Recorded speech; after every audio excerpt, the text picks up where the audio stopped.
Hello everyone, আজ আমি তোমাদের সঙ্গে শেয়ার করব কিভাবে তাওয়াতে একদম নরম তুলতুলে কাবাব তৈরি করা যায়, যেটা মুখে দিলে একদমই গলে যাবে আর টেস্টও একদমই অনবদ্য ছিল।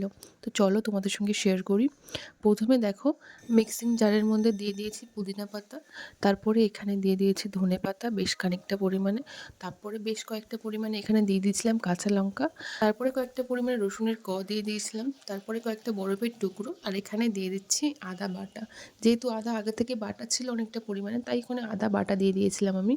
তারপরে এখানে একটু লেবুর রস দিয়ে দিয়েছি, তারপরে স্বাদ মতো নুন দিয়ে ভালোভাবে এটাকে একটা পেস্ট বানিয়ে নেব। তো পেস্ট এখানে বানানো হয়ে গেছে। এই পেস্টটাকে আমি খানিকটা পরিমাণে তুলে রাখছি চাটনির জন্য, গ্রিন চাটনির জন্য। গ্রিন চাটনি তৈরি করতে এই উপকরণগুলোই লাগে, সেই জন্য আমি খানিকটা পরিমাণে তুলে রাখছি গ্রিন চাটনির জন্য।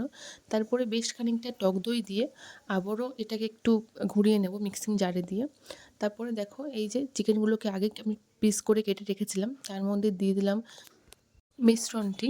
তারপরে সামান্য পরিমাণে একটু হলুদ দিয়ে দিচ্ছি এখানে। তারপরে ভালোভাবে আমি এটা মিক্স করে নিচ্ছি। এটাকে মিক্স করে নিয়ে আমি রেখে দেবো ১ ঘন্টা মতো ম্যারিনেশনে। যত বেশিক্ষণ রাখা যাবে ততই টেস্ট বাড়বে আর কাবাব হবে একদমই নরম। তো আজ এখানে আমি বানিয়ে পেয়েছিলাম হরিয়ালি কাবাব। তো আমি ১ ঘন্টা রাখার পরে এগুলোকে একটা স্টিকের মধ্যে একটা চিকেনের টুকরো দেখো এক করে এরকমভাবে গেঁথে দিচ্ছি। চাইলে তোমরা না গেঁথেও করতে পারো, তোমরা নর্মালি তাওয়ার মধ্যে হালকা একটু করে ভেজে নিতে পারো, সেখানেও সেম তোমরা টেস্ট পাবে। তো দেখো, আমার সবগুলো এই যে স্টিকের মধ্যে রাখা হয়ে গেছে। তারপরে আমি খানিকটা পরিমাণে এখানে বাটার দিয়ে দিচ্ছি। তোমরা চাইলে তেলেও করতে পারো, কিন্তু আমি এখানে বাটারে করেছি। বাটারে করলে টেস্টটা খুব সুন্দর আসে। তারপরে আমি একের পর এক কাবাবগুলো ভেজে নেব।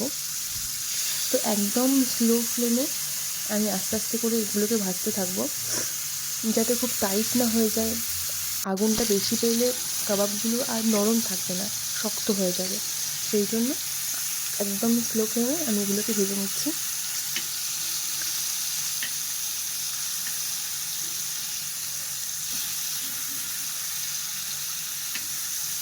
দেখো, একটা পার ভাজা হয়ে গেলে আস্তে আরেকটা পার আমি উল্টে দিয়েছি।